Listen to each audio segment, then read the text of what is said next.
কোরআনুল কারীম আমি আপনি যখন পড়তে যাই প্রথমে আমরা পড়ি বিসমিল্লাহির, কথা বলেন পড়ে কি পড়ে না? কার নামে শুরু? কথা বলেন কার নাম? আল্লাহর নবীর কাছে ওহী আসলেন, আল্লাহ পাক রব্বুল ইজ্জতের পক্ষ থেকে জিবরিল আমিন ওহী নিয়ে এসে ডাক দিলেন ইকরা। ইকরা শব্দের অর্থ হচ্ছে পড়ুন, ইকরা পড়ুন। নবী বলছেন আমি কি পড়ব? জিবরিল আলাইহিস সালাম দুইবার বললেন ইকরা পড়ুন, জবলে নূরের মধ্যে। আল্লাহ নবী বললেন আমি কি পড়ব? তিনবার জিবরিল আলাইহিস সালাম ডাক দিয়ে বলছেন ইকরা পড়ুন। আমার নবী বললেন আমি কি পড়ব? জিবরিল ডাক দিয়ে বললেন আল্লাহ ওহী নিয়ে পাঠিয়েছেন নবীর কাছে, নবীকে পড়তে বলছি, নবী তো কিছুই পড়ে না। আল্লাহ বললেন জিবরিল কতটুকু পড়েছো? বললেন আল্লাহ শুধু ইকরা বলেছি, পড়ার কথা বলেছি। আল্লাহ বললেন সেটা হলে তো নবী পড়বে না। আল্লাহ বললেন তুমি পড়ো, বলো ইকরা বিইসমি রাব্বিকাল্লাযী খালাক। হে জিবরাইল তুমি আমার নাম সহ বলে দাও, হে রাসূলুল্লাহ পড়ুন কার নামে? যিনি আপনাকে সৃষ্টি করেছেন, যিনি নিয়ামতের মালিক, বরকতের মালিক, রহমতের মালিক, ওই আল্লাহর নামে শুরু করেন। এটা বলতে দেরি আল্লাহর নবীও পড়তে শুরু করে দিয়েছেন। সুবহানাল্লাহ। নবী বুঝিয়েছেন কি যে শুরুটা হবে কার নামে? বলেন না বাবা কার নামে? আসুন আজকে ইংরেজি বছর অনুযায়ী বর্তমান 2025 সালের রাতটা আমাদের মধ্যে আগমন করেছে।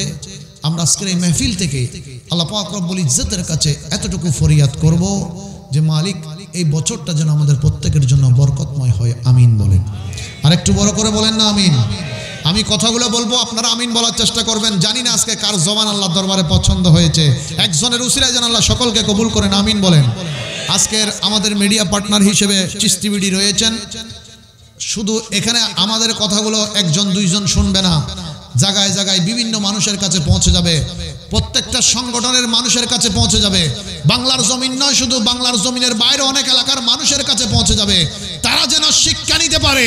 এই পশ্চিম কয়েজের জমিনের যে ছাত্র ভাইয়েরা আছে, যুবক ভাইয়েরা আছে, তারা প্রত্যেক বছর অষ্টমতময় মাহফিল করে প্রমাণ করে দিয়েছে আমরা এই বাংলার জমিনে থাকি, চট্টগ্রামের জমিনে পশ্চিম কয়েসে থাকি, আমরা অপসংস্কৃতি নাচ গান দিয়ে বছর পূর্তি করি না, বছর পূরণ করি না, আমরা বছর শেষ করি না এবং আগমনও করি না। এই পশ্চিম কয়েসের আমার ছাত্র ভাই যারা আছে, ইসলামী তরুণ সংঘের নামের ভাইয়েরা, প্রত্যেকেই নতুন বছরকে বরণ করে আল্লাহ এবং নবীর মাহফিল দিয়ে বড় করে বলুন সুবহান আল্লাহু আকবার।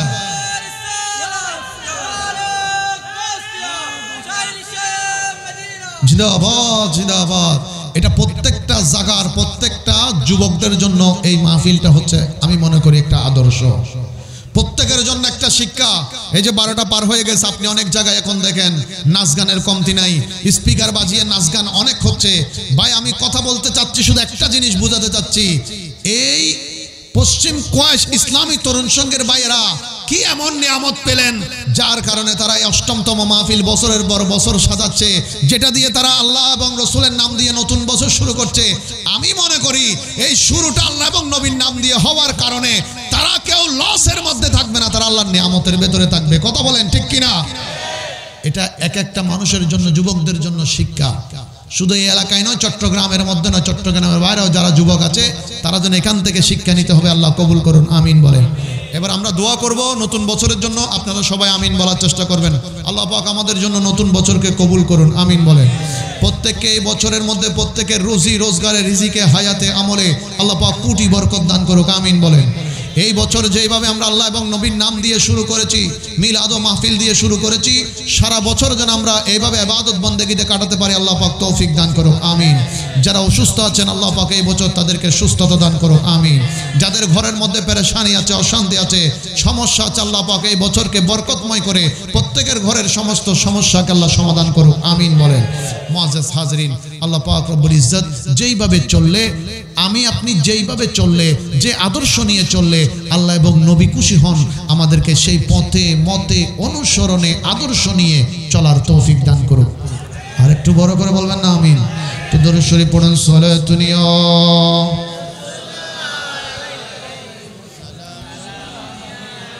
সালাতুনিয়া রাসূলুল্লাহ আলাইকুম সালামান ইয়া। আমার বাবারা ভাইয়ের একটু গভীর মনোযোগ। আল্লাহ পাক রব্বুল আলামিন কুরআনুল কারীম ফুরকানুল হামিদের মধ্যে বড় চমৎকার করে সুন্দর করে আল্লাহর নবীর শান ও আজমত আমাদেরকে জানিয়ে দিচ্ছেন। আসুন জবান খুলে আমরা একটু কুরআনুল কারীম তেলাওয়াতের চেষ্টা করি, কারণ আল্লাহর নবী হাদিসে মুবারাকার মধ্যে ঘোষণা দিয়ে বলেছেন, কিয়ামত পর্যন্ত আমি নবীর যারা উম্মত আসবে, কুরআনুল কারীম যারা মুহাব্বতে তেলাওয়াত করবে, কাল হাসরের ময়দানে ওই কুরআনুল কারীম গুনাহগার মানুষটাকে সুপারিশ করে করে আল্লাহর রহমতের জান্নাতে নিয়ে যাবে। সুবহান, বড় করে বলেন না সুবহানাল্লাহ। বলেন কোরআনের ক্ষমতা আছে না নাই? আওয়াজ বড় হবে, আছে না নাই? কোরআনের পাওয়ার আছে না নাই? কোরআনের মালিককে মহব্বতে বলেন মালিককে। আমার বাবারা আসলে একটু জবান খুলে পড়ি। আউযু বিল্লাহি মিনাশ বিসমিল্লাহির রহমানির ওয়া মা আরসালনাকা ইল্লা রাহমাতাল লিল আলামিন। সুবহানাল্লাহ, আরেকটু বড় করে সুবহানাল্লাহ। আল্লাহ পাক রব্বুল আলামিন কুরআনুল কারীমের মধ্যে জানিয়ে দিচ্ছেন, ও আমার বান্দা, এই পৃথিবীর জমিনকে সৃষ্টি করে দিলাম, লৌহ কলম আরশ কুরসি জান্নাত জাহান্নাম বানিয়ে দিলাম। ও আমার বান্দা, মানব জাতির হেদায়েতের জন্য নবী এবং রাসূলদেরকে পাঠিয়ে দিলাম। হযরতে আদমকে পাঠালাম, হযরতে হাওয়াকে পাঠিয়ে দিলাম, হযরতে শীশকে পাঠালাম, হযরতে নূহকে পাঠালাম, হযরতে ইয়াকুবকে পাঠালাম, হযরতে ইসমাঈল যবিউল্লাহকে পাঠালাম, হযরতে ইব্রাহিম ও খলিলুল্লাহকে পাঠিয়ে দিলাম, হযরতে ইমরানকে পাঠালাম, হযরতে জাকারিয়াকে পাঠালাম, হযরতে মুসা কালিমুল্লাহকে পাঠিয়ে দিলাম, হযরতে ঈসা রূহুল্লাহকে নবী বানিয়ে পাঠিয়ে দিলাম। ও আমার বান্দা, সারা জগতের মধ্যে লক্ষ লক্ষ নবী রাসূল পাঠিয়ে দিলাম। বান্দারে মানব জাতিকে বানিয়ে দিলাম, পুরুষ জাতি সৃষ্টি করে দিলাম, মহিলা জাতি সৃষ্টি করে দিলাম, নারী পুরুষ বানিয়ে দুনিয়ার জমিনকে আলোকিত বানাইয়া দিলাম, চন্দ্র সূর্য সৃষ্টি করে দিলাম, গাছ গাছালি সৃষ্টি করে দিলাম। ও আমার বান্দা, ৮০,০০০ আলমকে বানিয়ে দিলাম, ১৮,০০০ মাখলুকাত বানিয়ে দিলাম। এই ৮০,০০০ আলমের জন্য সবচাইতে দামি রহমত করে আমার রহমতের নবীকে পাঠিয়ে দিলাম। আর একটু বড় করে সুবহানাল্লাহ। কুয়াশ ফজল, আমার পশ্চিম কুয়াশের বাবারা ভাইরা জবান খুলে বলেন, ওই রহমতের নবী পেয়ে আমরা খুশি না নারাজ? খুশি হলে আওয়াজ বড় হবে, খুশি না নারাজ? ডাইন হাত তুলে খুশি না নারাজ? ত্রিভুবনের হেলোর ধ্বনি সাগর দেখবি যদি আয় সাগর যদি শেষবার সবাই একসাথে মিলে একসাথে ত্রিভুবন প্রিয় মোহাম্মদ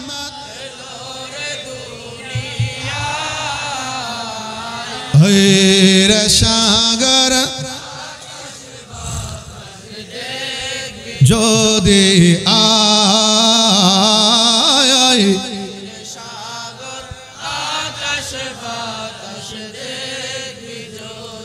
বড় করে বলেন না মারহাবা। আর একটু মোহাব্বতে মারহাবা।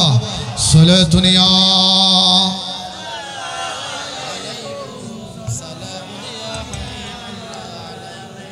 বাজি অকল বাই অকল রাত বতে ঠান্ডা বেশি মোহাব্বতের আওয়াজ দি হইবেন গভীর রাতের ইবাদত হনে পছন্দ করে।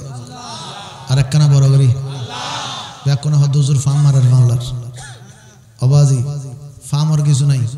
মোহাব্বতে বসুন্ধা ল্যান্ডার টিয়া দিয়ে নাকি আর বয়রা হাইতে পারবে না নমাতার বজন টিয়া দিব বাংলা আগামী হালিয়ে যদি কেউ কেউ ধরি হয় ওটা দল তো 2টা পর্যন্ত বই থাক 50 টিয়া দিয়ে বই থাকবে না। ই তো হব তো উল্টা আতম 20 টিয়া বাড়ালে তুই বই থাক হ না হব না না হইব এন্ডে বই না মশার হর হাইব হনে এন্ডে বই না ঠান্ডা গদ লাগাইব হনে এন্ডে বদ মুরব্বি বাজি অকল বই দেখি দাড়ি সাদা হয়ে গিয়ে যদি ফুসল্লা বাজান হষ্ট করে এন্ডাকে বই দেখুন এলে ঠান্ডার ভিতর শরীর তো অসুস্থ হয়ে যাবো। গরমের মধ্যে তো মাইকুরা বাজার বালুস গো হানন নিচে দিয়ে নে মাইকুর মধ্যে ওয়াইজনিত করতেন হম্বল গদ দিয়ে নে এন্ডা আয়না ঠান্ডা লাগাবের কি দরকার বহুত যুবক ভাই বই দেখি যদি ফুসল্লাই আগামী হালিয়ে বন্দর দিন নাই হাত শর্মা আছে এন্ডা ঠান্ডার ভিতরে বইকে দেখো যুবক ভাই যেই উত্তর দেয় মুরব্বী বাসী একে হতাহর হুজুর আনারে খুশি করতে নয় মাহফিল কমিটিরে খুশি করতে নয় এলাকাবাসীরে খুশি করতে নয় এন্ডা আয়না ঠান্ডার ভিতরে বই দেখি দি একমাত্র আল্লাহর তো নবীরে খুশি করি বললাই সুবহানাল্লাহ হতাহন আল্লাহু আকবার ইয়া রাসূলুল্লাহ বড় করে হন হতা ঠিক না বে ঠিক আওয়াজ দে হন না ঠিক কিনা আল্লাহর তো নবী সারা হন উদ্দেশ্য আছে না আরো বড় করে আছে না হাত দয়া ভাবেলে বসে দি বড় বড় বড় করে হন হাত দয়া এই নাম মোবারক জোরে লেলে হন অসুবিধা আছে হন ফেরেশানি আছে পশ্চিম কয়েসের বাজিয়া কলার জিবে মূল আওয়াজ পাই অকল চাই এই আওয়াজ গো দন চাই বড় করে ডাক দি হন আল্লাহ বড় করে আল্লাহ আওয়াজ উইতারার বোমর আওয়াজ আরাতুন বড় হইলে অসুবিধা আছে এখানে বড় করে ডাক দি হন আল্লাহ মোহাব্বত আল্লাহু আকবার এই নামের ভিতরে পাওয়ার আছে না নাই বড় করে আছে না নাই রহমত আছে না নাই বরকত আছে না নাই নিয়ামত আছে না নাই হাকিকত আছে না নাই আল্লাহ সব কিছু আমাদেরকে দান করুক আমিন বলেন আর একটু বড় করে বলেন আমিন সালাতুন ইয়া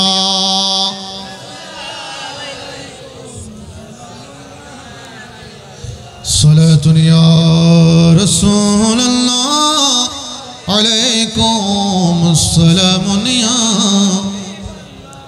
বলেন তো দেখি বাবা এই দরুদের ভিতর বরকত আছে রহমত আছে দেওয়ার মালিক কে দরুদ পড়লে রহমত কে দিবেন আপনারা একটু জবান খুলে বলবেন এই যে যারা ফেসবুক ব্যবহার করেন ইউটিউব ব্যবহার করেন আপনারা দেখেছেন কিছুদিন আগে কিছু ভাইয়েরা মিলে একসাথে একটা বিয়ের অনুষ্ঠানে হয়তো গায়ে হলুদের প্রোগ্রাম হতে পারে সামনে কেক টেক নিয়ে নবীর দরুদ শরীফ নিয়ে কিছু ব্যঙ্গ করেছেন মন্তব্য তা সবসময় খারাপ করে মুখে বলতে হয় না মানুষের চেহারার কাটিং দেখলে বোঝা যায় কে ভালো বলছে আর কে খারাপ বলছে কথা বলেন ঠিক কিনা আপনি প্রশ্ন করতে পারেন হুজুর নতুন বছর শুরু হচ্ছে অন্যজনের গীবত কেন আমি কারো নামও ধরি নাই কিছু বলিও নাই এখন কথা হচ্ছে আমার নাম ধরে আপনি 1000 বার গালি দেন আমার কোনো আপত্তি নাই আমার মা বাবার নাম ধরে আপনি 1 কোটি বার গালি দেন আল্লাহর কসম আমি একটা প্রতিবাদও করব না তবে আমার নবীর শানে যখন কটূক্তি হয় তখন আমার কলিজার মধ্যে লাগে কারণ আমাদের অন্তরে নবীর ভালোবাসা আছে কথা বলেন ঠিক কিনা এই পশ্চিম কয়েসের জমিনের আশিকদের মনের মধ্যে কষ্ট এটা লাগারই কথা কেন কারণ দুনিয়ার কাউকে গালি দিলে খারাপ লাগবে না নবীর ব্যাপারে যখন গুস্তাখি হয় মন্তব্য হয় খারাপ কিছু কেউ বলে প্রত্যেকের অন্তরে খারাপ লাগে কেন কারণ পশ্চিম কয়েসের মানুষগুলোর সাথে আমার নবীর সাথে টাকার সম্পর্ক নয় জায়গা জমির সম্পর্ক নয় লেনদেনের সম্পর্ক নয় এই কয়েসের জমিনের মানুষের সাথে আমার দয়াল নবীর সাথে ঈমানের সম্পর্ক কথা বলেন ঠিক কিনা তাই নবীর শানে নবীর দরুদ নিয়ে বিরূপ কিছু দেখলে এই আশিকদের কষ্ট লাগে আপনারা বলেন আমরা কার বান্দা তিনি কি নামাজ পড়েন আল্লাহ কি নামাজ পড়েন রোজা রাখেন হজ করেন যাকাত দেন আল্লাহ বলছেন বান্দা নামাজ তুমি পড়বে আমি কবুলকারী আওয়াজ দিয়ে বলেন সুবহানাল্লাহ হজ তুমি করবে আমি কবুলকারী রুকু তুমি করবে আমি কবুলকারী সাজদা তুমি করবে আমি কবুলকারী জিকির তুমি করবে আমি কবুলকারী ইবাদত তুমি করবে আমি কবুলকারী ও বান্দা আমি আল্লাহ তুমি বান্দার মতো নামাজ পড়ি না রোজা রাখি না হজ করি না যাকাত দিই না ইবাদত করি না বندگی করি না রুকু করি না সাজদা করি না আল্লাহ বান্দার মতো কিছু না করলে আপনি কি করেন আল্লাহ পাক ডাক দিয়ে বলছে কোরআনুল কারীম সূরা আহজাব খুলে দেখো আমি আমার নবী মুস্তাফার উপরে দরুদ শরীফ পড়ি আওয়াজটা একটু বড় হবে না সুবহানাল্লাহ তো যেই দরুদ আল্লাহ পড়েন ফেরেশতারা পড়ে আল্লাহ মুমিনদেরকে পড়তে বলেছেন তার মানে বোঝা যায় দরুদ একমাত্র মুমিনরা পড়বে দরুদ নিয়ে যদি কেউ খারাপ মন্তব্য করে দরুদ নিয়ে যদি কারো কোনো খারাপ লাগে কেউ যদি ব্যঙ্গ করে বোঝা যাচ্ছে তাদের ভেতরে কি নাই ঈমান এটা কোরআনের ফয়সালা যারা মুমিন তারা দরুদে হবে যারা মুমিন তাদের অন্তরে দরুদের ভালোবাসা থাকবে শুধু তাই নয় বাবা মসনবী শরীফের দিকে একটু নজর দেন না জালালউদ্দিন রুমি রাহমাতুল্লাহ আলাইহি যে কিতাব লিখেছেন বড় মহব্বতের কিতাব লিখেছেন সেখানেও দরুদ শরীফের কথা এসেছে বড় করে বলুন সুবহানাল্লাহ আর একটু মহব্বতে সুবহানাল্লাহ নবীজি বসে আছেন মসজিদ নববীর আঙ্গিনায় সাহাবায়ে কেরাম নবীর সামনে বসা আল্লাহ রাসূল সাল্লাল্লাহু আলাইহি ওয়াসাল্লাম দেখলেন হঠাৎ এক ঝাঁক মৌমাছি নবীর সামনে দিয়ে উড়ে যাচ্ছে আনারা সুবহানাল্লাহ না হবে না গুচ্ছইন্য হলো আর দেরি করতেন না মনোযোগ এক্সাক্ট কি মাছি কথা বলতে হবে কি মাছি মৌমাছি উড়ে যাচ্ছে আল্লাহ রাসূল সাল্লাল্লাহু আলাইহি ওয়াসাল্লাম ডাক দিলেন, এই জগতের মৌমাছি তোমরা একটু নবীর কাছে আসো। সুবহানাল্লাহ। সুলাইমান আলাইহিস সালাম যদি পিঁপড়ার সাথে কথা বলতে পারে, আমার নবীর ক্ষমতা কি ওনার চাইতে কম না বেশি? আওয়াজটা বড় হবে না? এন্ড সুলাইমান আলাইহিস সালামের উম্মত বেশি বাংলার আওয়াজ নোয়ার কবাজি বড় করে হয় না, হম না বেশি বেশি। আল্লাহর নবী ডাক দিলেন, ও জগতের মৌমাছি, তোমরা যখন এক একটা ফুলের মধ্যে বসো রস নেওয়ার জন্য, এক এক ফুলের রস এক এক রকম হয়। কোন ফুলের রস মিষ্টি হয়, কোনগুলা তিতা হয়, কিন্তু তোমাদের মুখ থেকে জবান থেকে যখন রসগুলাকে বের করে দাও, সেগুলা মিষ্টি পানিতে কেমনে রূপান্তরিত হয়। ওই মৌমাছির জাগের মধ্য থেকে তাদের রাজা যে মৌমাছিটা, সেটা আমার নবীর সামনে গিয়ে দাঁড়ালেন, ডাক দিয়ে বললেন, ইয়া রাসূলুল্লাহ।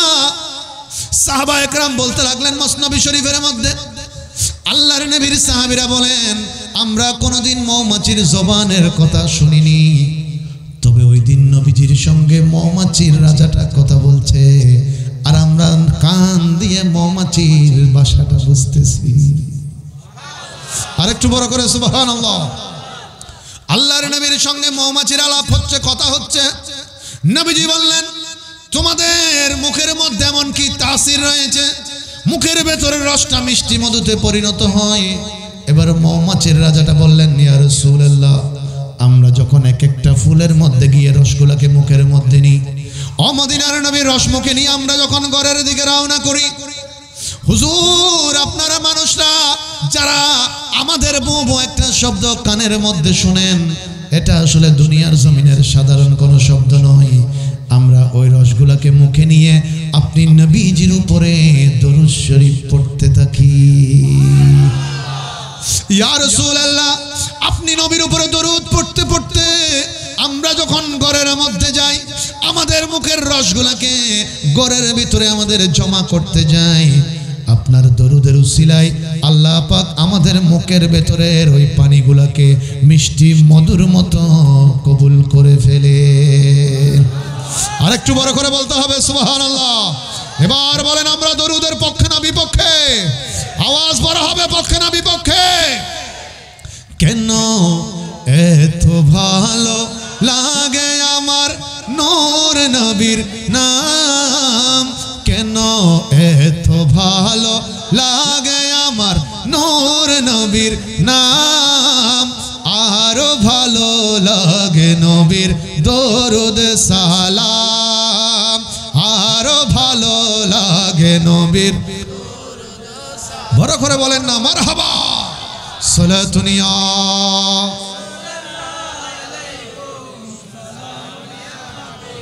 সালাতুনিয়া রাসূলুল্লাহ আলাইকুম সালামুনিয়া। মুআজ্জাজ হাজরিন, অতীতের অনেক গুনাহ মাথার উপর, কথা বলেন ঠিক কিনা? যে গুনাহগুলা এক জায়গায় জমা করলে হয়তো পাহাড়ের চাইতে বড় হয়ে যেত। এত বড় বড় গুনাহ আমাদের আমলের মধ্যে আছে। এই বড় গুনাহগুলা মাফ করার মালিককে। ঘরে এমনি বসে থাকলে কি মাফ হয়ে যাবে? দোকানে বসে থাকলে মাফ হয়ে যাবে?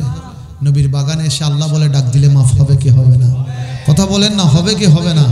তাহলে মাহফিল বছরে এটা কয়বার? কথা বলেন কয়বার? একবার। এই একবারটাকে মোহাব্বত নিয়ে আপনি 5 মিনিট সময় হাতে থাকলে 5টা মিনিট বসেন, আর যদি বেশি সময় হাতে থাকে বেশি সময় বসেন। আল্লাহ পাক এই জমিনকে আমাকে আপনাকে পাঠিয়েছেন ঘুমানোর জন্য নয়, কম্বলের নিচে থেকে শুধুমাত্র চোখ বন্ধ করে আরাম আয়েশ করার জন্য নয়। ওয়ামা খালাকতুল জিন্না ওয়াল ইনসা ইল্লা লিআবুদুন। ও বান্দা, তোমাকে পাঠিয়েছি একমাত্র আমি আল্লাহ পাকের ইবাদতের জন্য। বড় করে বলেন না সুবহানাল্লাহ। বলেন তাহলে ইবাদত হবে কার?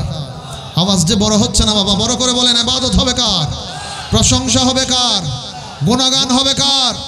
জিকির হবে কার? আল্লাহ আল্লাহ আল্লাহ লা ইলাহা হু আল্লাহ আল্লাহ হু লা ইলাহা ইয়া রহমান ইয়া আল্লাহ ইয়া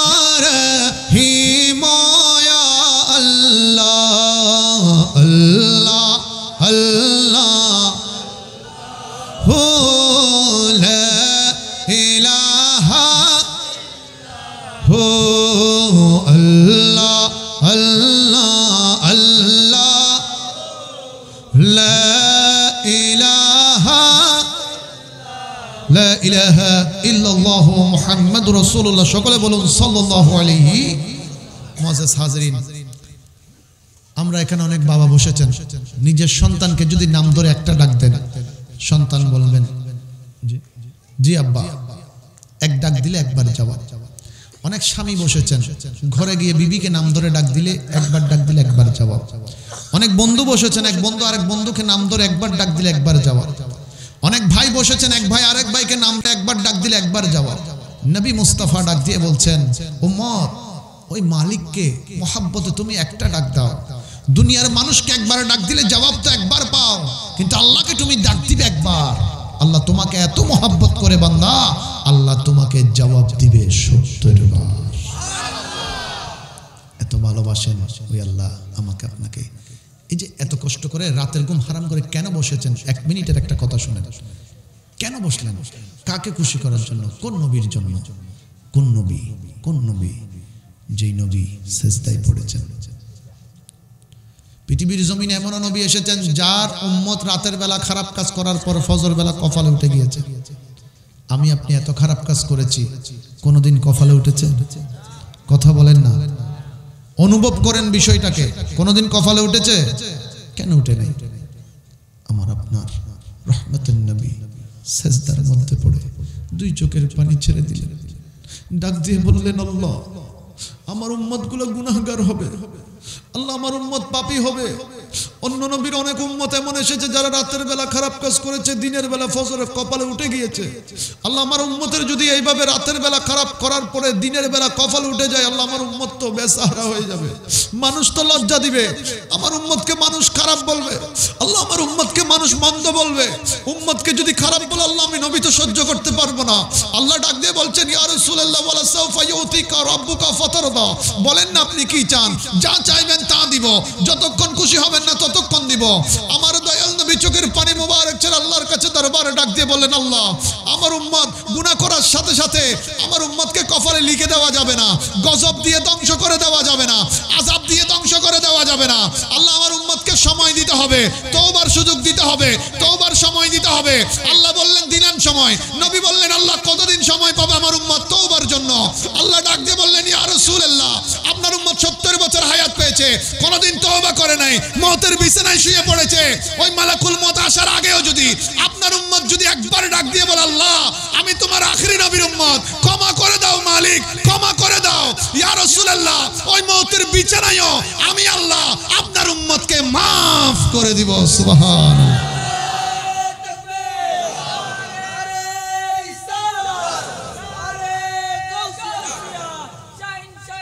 জিন্দাবাদ জিন্দাবাদ। উম্মত দামি হয়েছে নবীর কারণে। সুবহানাল্লাহ বলেন, আরো বড় করে বলেন সুবহানাল্লাহ। মুআজ্জাজ হাজিরিন, একবারও কি আমি আপনি চিন্তা করেছি এই যে যারা আমরা অনেক সময় দেখা যায় ব্যস্ততার কারণে হোক, ভুলে হোক কিংবা ইচ্ছাকৃতভাবে হোক, আমরা এক সপ্তাহে একবার আল্লাহকে স্মরণ করি নাই। একবারও চিন্তা করেছি আমি আপনি, আল্লাহ যদি এক সপ্তাহের জন্য আমাকে আপনাকে ভুলে যাই? আমি যেভাবে আল্লাহকে ভুলে গিয়েছি 1 সপ্তাহ, আল্লাহ যদি 1 সপ্তাহ আমাকে ভুলে যায়, বলেন আমার রিজিক চলবে? কথা বলেন না কেন? কথা বলেন। আমার রিজিক চলবে? আমার আপনার শক্তি আসবে? আমি আপনি চলতে পারবো? আমি আপনি হাঁটতে পারবো? সব বাদ দেন, নিঃশ্বাস ওঠানামা করারও ক্ষমতা সব কিছু দয়াকার। বলেন বলেন দয়াকার, মেহেরবানি কার, নিয়ামত কার? আল্লাহর। সুতরাং যেটা আমরা সময় পাই, যেখানে পাই, সময়টা তার জন্য ব্যয় করবেন যিনি সময়কে সৃষ্টি করেছেন। সুবহানাল্লাহ বলেন। আমরা সময় তাহার জন্যই দিব যিনি সময়কে বানিয়েছেন, সময়কে সৃষ্টি করেছেন। কারণ এই জমিন তো আমার আপনার 70, 80, 90, 100 বছরে শেষ। আপনি আমি এই যে এখন 2025 ঢুকলো, একবার আমি আপনি চিন্তা করি তো 2125-এ আমরা কোথায়? আজকে থেকে 100 বছর পর চিন্তা করেন 2125 সালে আমি আপনি কই? বেঁচে থাকবেন একজনও? আমিও বেঁচে থাকবো? একবার অনুভব করতে হবে বিষয়টা। যদি একবার কিঞ্চিত পরিমাণ আমি আপনি অনুভবটা করতে পারি না, ইনশাআল্লাহ আমার বিশ্বাস আমার আপনার জিন্দেগিটা নূরের জিন্দেগি হয়ে যাবে। আর একটু বড় করে বলেন না সুবহানাল্লাহ। সেজন্য কোরআনুল কারীমের মধ্যে আমার যে বিষয়টা দেওয়া হয়েছে সূরা আহজাবের 21 নম্বর আয়াত আল্লাহ পাক নিজেই বলছেন বিসমিল্লাহির রহমানির রহিম লাকাদ কানা লাকুম ফি রাসূলিল্লাহি উসওয়াতুন হাসানা।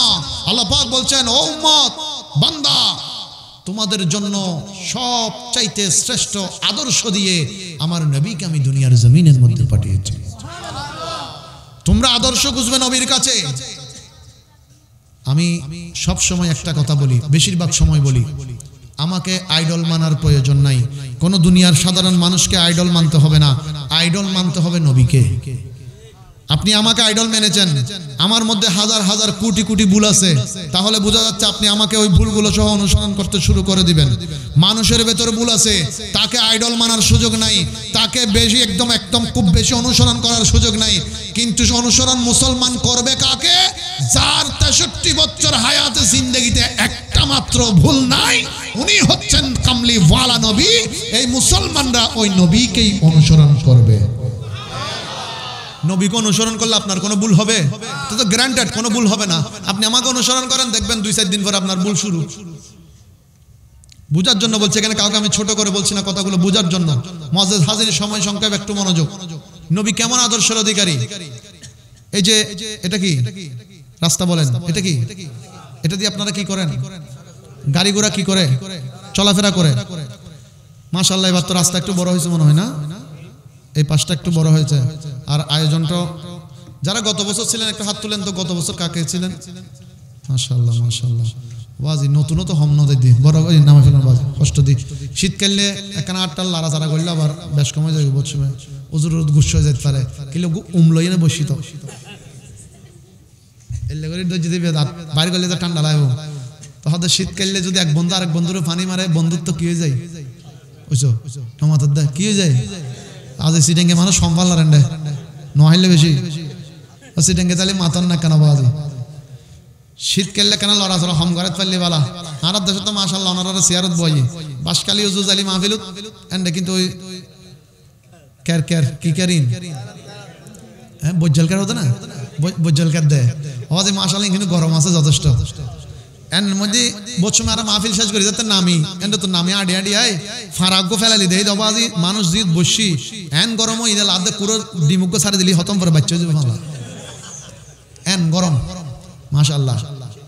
আবার আর দেশত এন্ডে যদি তুরাইন আজি যদি ভাই কল আজি পশ্চিম কয়সুর ইসলামী তরুণ সংঘের ভাই কল আজি এন্ডে বজ্জালকার দিতু তারা জোয়ান জান 2-4 জন হয়তো যারা দিয়ে তারা এন্ডে শোয় গেলা হয়তো না হয়তো ইতারা হয়তো আর স্ট্যান্ডার্ড মানুষ শহরের মানুষ ওরা আর আইনত বই না তোরা ইন কিল্লে দিস হয়তো না হয়তো, কিন্তু আজিয়ে বড় চমৎকার করে তার আয়োজন সাজাই তো অনারা রাত তোলাই দি কিল্লে উইন ফুসল লেভেল অবাজে অনারা কেন হনসাই। গত বছর তো মাহফিল এবছর সাজসজ্জা মোটামুটি সুন্দর সময় না বেশি হই, লাইটিং টাইটিং সময় না বেশি হই, তাহলে বেশি হই তার মানে ইয়ান গত বছর কবুল হই দেই না চিহ্ন হই দে বড় করে হন সুবহানাল্লাহ। কবুল করানোর মালিক হন।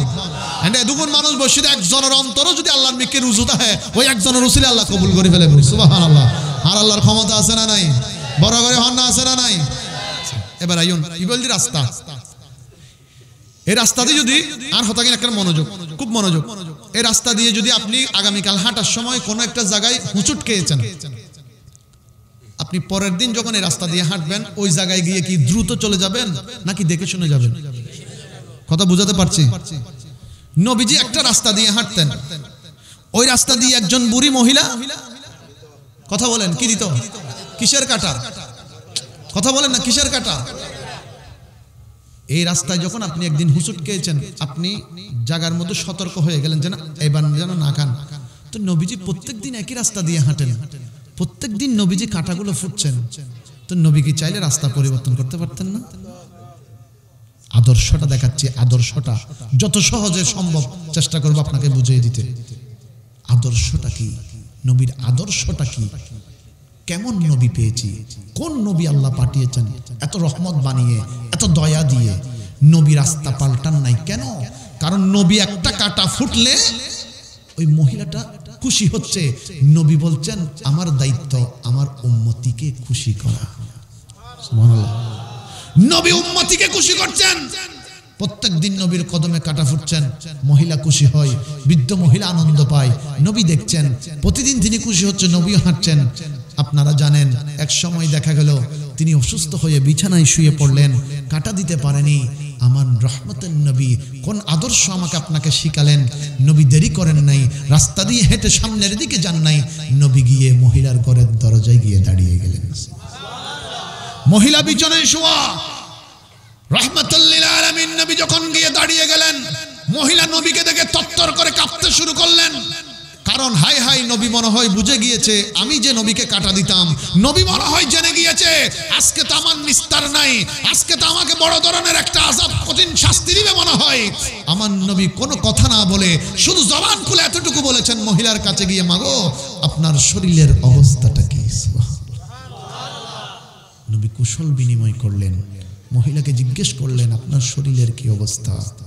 মুআজ্জাজ হাজরিন, এরকম আদর্শের নবী আমি আপনি পেয়েছি। এখন তো বর্তমানে আমরা একজন আরেকজনকে ইজ্জত দেওয়াটাও বন্ধ করে দিয়েছি, সম্মান করাটাও বন্ধ করে দিয়েছি। আমার মনে হচ্ছে আমি যদি তাকে সম্মান করি মনে হয় আমি ছোট হয়ে যাব, আমার ইজ্জতের কমতি হয়ে যাবে। নবী বলছেন না, ইন তুকরিমুনি উকরিমুকা, তুমি আরেকজনকে সম্মান করো, আল্লাহ পাক তোমার সম্মানকে বাড়িয়ে দিবেন। সুবহানাল্লাহ। আরেকটু বড় করে বলেন না সুবহানাল্লাহ। একজন যুবক ভাই বোন একটা ভুল করে ফেলেছে, আপনি বড় ভাই হিসেবে দেখে ফেলেছেন, মুরব্বী হিসেবে দেখে ফেলেছেন। সবার সামনে বকা দেওয়ার দরকার নাই, সবার সামনে খারাপ বলার দরকার নাই। যুবকটাকে এক কোনায় নিয়ে যান, বুকের মধ্যে লাগিয়ে মাথায় হাত বুলিয়ে দিয়ে আদর দিয়ে বুঝিয়ে দেন, বাবারে কাজটা যে তুমি করেছো এটা তোমার মা বাবার সম্মানের ক্ষতি হবে, আর করিও না, আজকে করেছো শেষ, আর করিও না। যুবকটা শুধু হেদায়েত হবে না, তার অন্তরের ভেতরে আমার আপনার জন্য ইজ্জতও বেড়ে যাবে। কথা বলেন ঠিক কিনা? তো মহাব্বত দিয়ে পরিবর্তন আসবে, ধমক দিয়ে গালি দিয়ে পরিবর্তন করার কোনো সুযোগ, পরিবর্তনটা মহাব্বত দিয়ে হয়। তো আমরা ওই জিনিসটা থেকে দূরে সরার কারণে, কোরআন থেকে একটু সরে যাওয়ার কারণে, আমরা নবীর আদর্শ নিজের জীবনে বাস্তবায়ন করতে না পারার কারণে সমস্যাটা হচ্ছে। আল্লাহ পাক আমাদেরকে কোরআন সুন্নাহ মেনে চলার, নিজের জীবনকে নূরের আলোতে আলোকিত করার আল্লাহ তৌফিক দান করুন। আরেকটু বড় করে বলেন না আমিন। তো দরুদ শরীফ পড়ুন, সাল্লাল্লাহু ইয়া রাসূল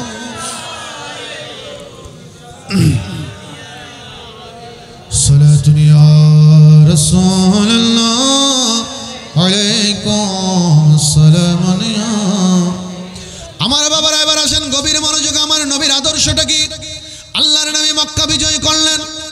মক্কা বিজয় যখন করলেন, আল্লাহ কোরআনুল কারীমের মধ্যে বলেছেন, ইন্না ফাতাহনা লাকা ফাতহাম মুবিনা। আল্লাহ বলছেন, ও নবী রক্তপাতহীন একটা বিজয় আপনাকে দিয়েছি।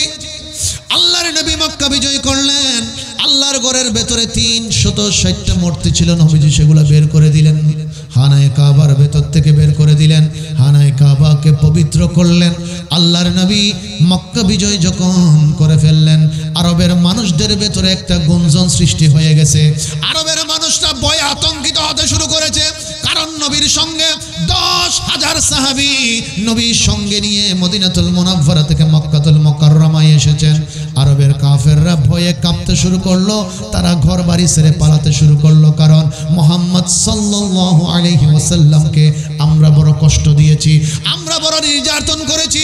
ওই নবী নামাজে দাঁড়ালে আমরা পিঠের উপরে উটের ভাড়াল দিয়ে রেখে দিয়েছি, ওই নবীর রক্ত মোবারক ঝরিয়েছি, তায়েফের জমিনের মধ্যে 3 বার বেহুশ করে দিয়েছি।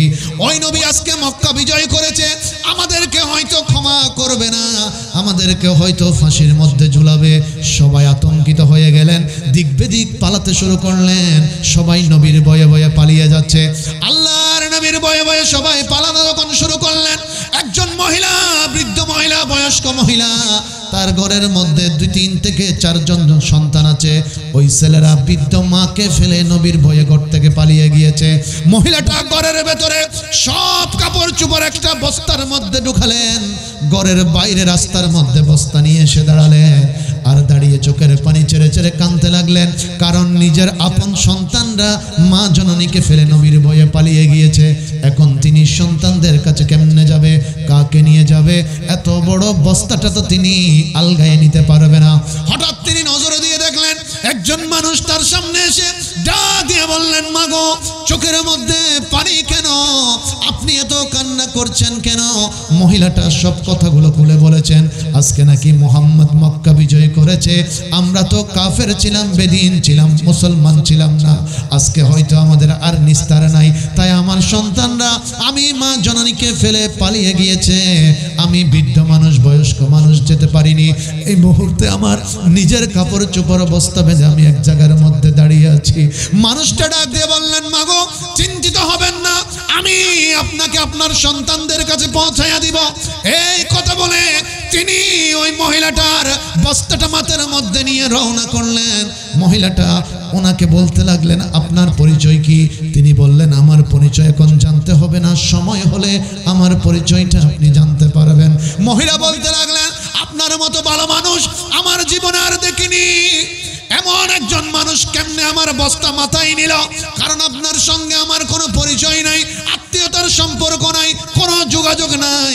আপনি তারপরও কেমনে আমার এই বস্তাটাকে মাথার মধ্যে নিলেন আর নিরাপদে পৌঁছাইয়া দিচ্ছেন?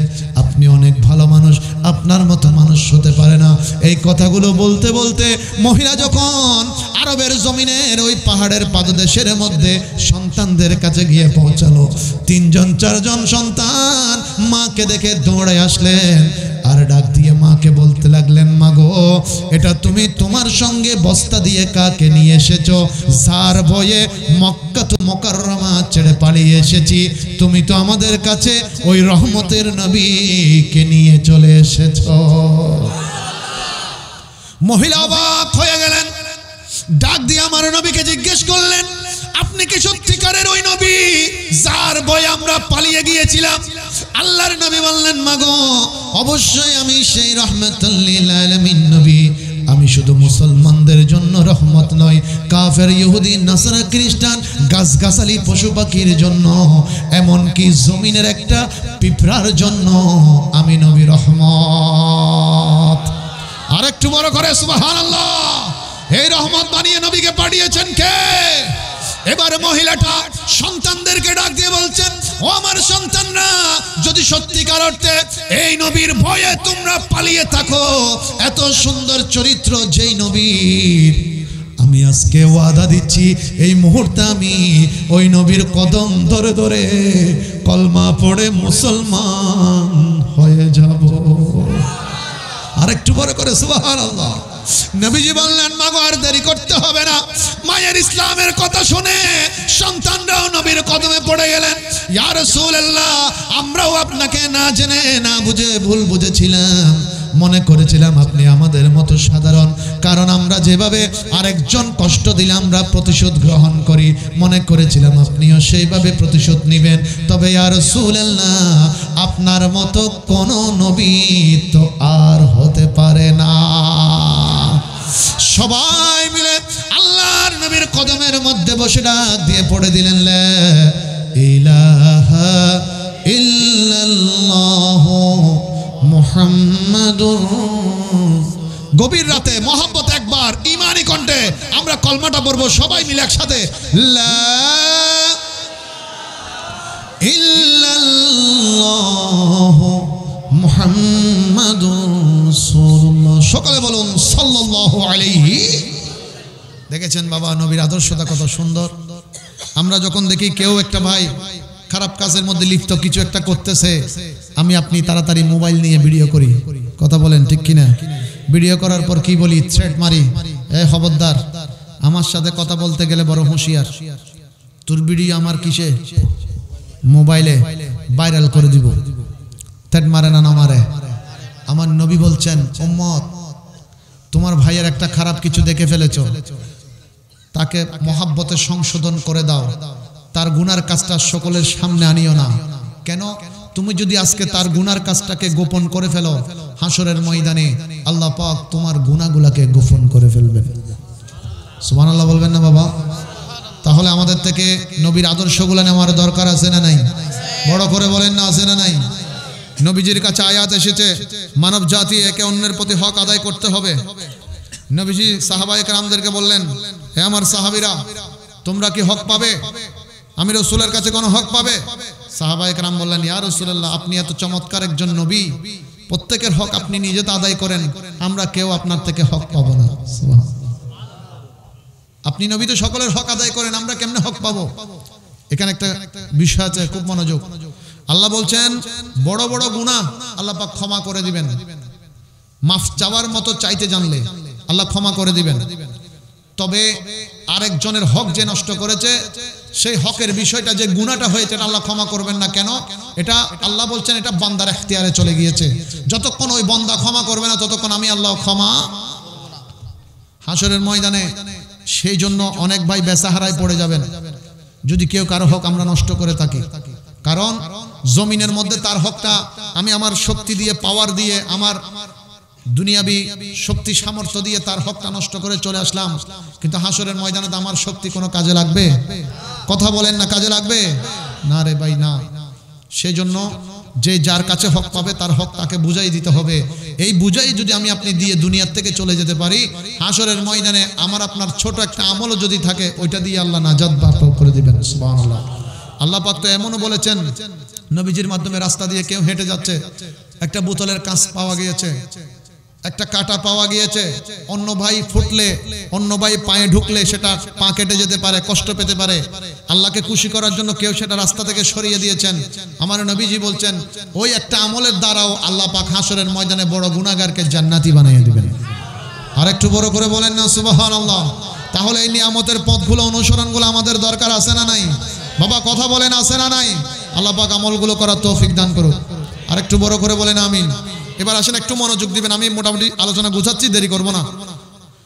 রাসূল পাক সাল্লাল্লাহু তাআলা আলাইহি ওয়াসাল্লাম বললেন কেউ কি হক পাবে? সবাই বললেন ইয়া রাসূলুল্লাহ, না, আমরা কেমনে হক পাবো? আপনি নবী তো কাউকে কারো হক কখনো নষ্ট করেন না, সবার হক সবাইকে দেন, আমরা হক পাবো না। একজন সাহাবী যার নাম হযরতে উসাইদ রাদিয়াল্লাহু তাআলা, তিনি মাঝখান থেকে দাঁড়ালেন, ইয়া রাসূলুল্লাহ, আমি একটা হক আপনার থেকে পাবো। সুবহানাল্লাহ।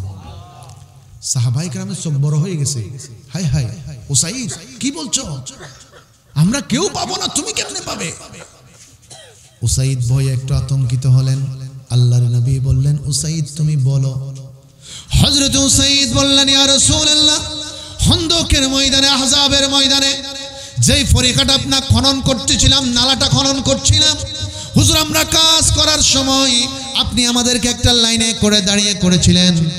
আমি লাইন থেকে একটু পিছনে সরে যাওয়ার কারণে আপনি রাসূলের হাত মোবারকের মধ্যে একটা খেজুরের চিকন ডাল ছিল, আপনি চিকন ডালটা পিছনে নিয়ে আমার পিঠের মধ্যে দুইটা আস্তে আস্তে বাড়ি দিয়ে বলেছিলেন উসাইদ তুমি পিছনে চলে এসেছো, সুন্দর করে সোজা লাইনের মধ্যে দাঁড়াইয়া যাও।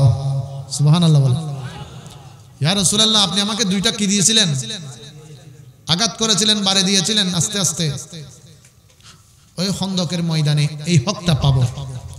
আচ্ছা বাজি, আর দেশে থানো চেয়ারম্যান যারা আছে, মেম্বার সাহেব আছে, চেয়ারম্যান সাহেব আছে, কেউ ধরেন ফুয়া করে দু সোয়ার মসজিদেরই পরের দিন যদি যায় চেয়ারম্যান সাহেব আই হক ফাইম দিয়ে লইতে সিদি